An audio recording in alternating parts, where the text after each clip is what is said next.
What I'm trying to show you is the sectarian situation in Palestine, or Israel, or Eretz Israel, or the Holy Land, however you want to call this place, is more complicated than most people think. And it's not just so easy to say Pharisees, Sadducees. Everyone's heard of the Pharisees and Sadducees. I sort of tempted to say because they've seen Mel Gibson's movie or something, but because they've heard of it from the Gospels, the New Testament, and so on. The Essenes are not mentioned in the New Testament. Why aren't they mentioned in the New Testament? I might have mentioned it last time to you. Well, I think that they're not mentioned in the New Testament because the party that is really the Jesus party are the Essenes. I mean, you don't mention the group that you really are yourselves or are descended from.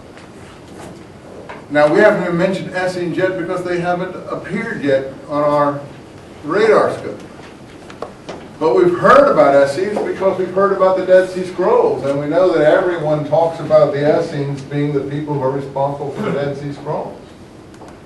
But I have tried to, from the beginning, make a caveat there. Before you say the Essenes are the people who wrote the Dead Sea Scrolls, you have to say, I don't have a preconception of what Essenes are. I can't try to make the scrolls fit my preconception of Essenes. I have to, if I say Essenes wrote the scrolls, then I have to judge Essenes, what Essenes are, by what the scrolls are, not vice versa. Scrolls have an idea of resurrection of the dead, but the scrolls also have an idea of final apocalyptic war against all evil on the earth.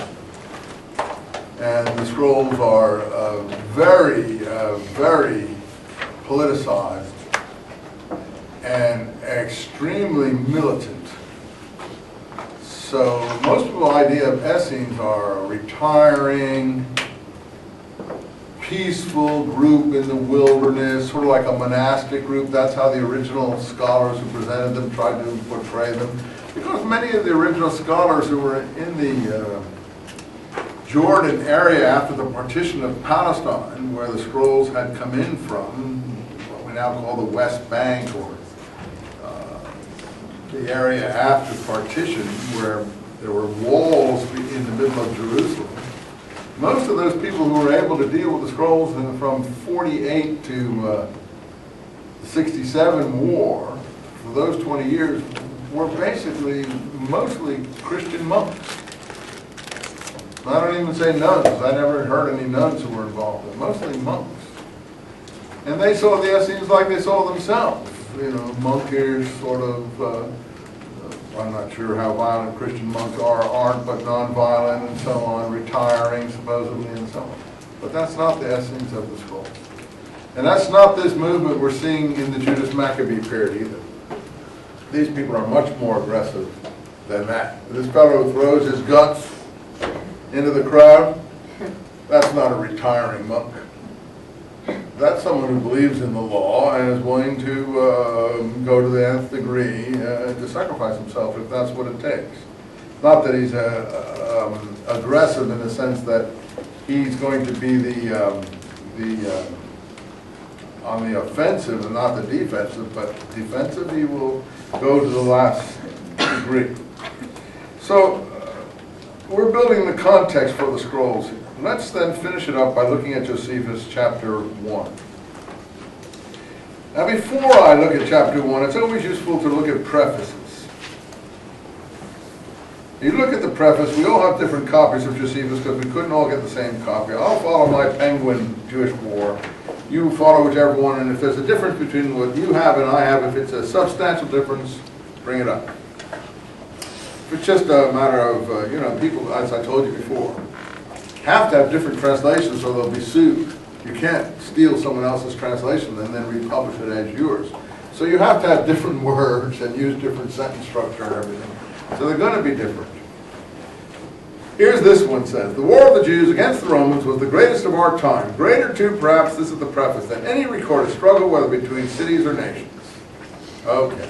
Right away we know that Josephus is what? An exaggerator. It wasn't the greatest struggle, probably. It was a serious struggle. It was not the greatest recorded struggle between cities and nations, probably. It was a nasty little struggle. went on for quite a long time. But why does he want to build it up big?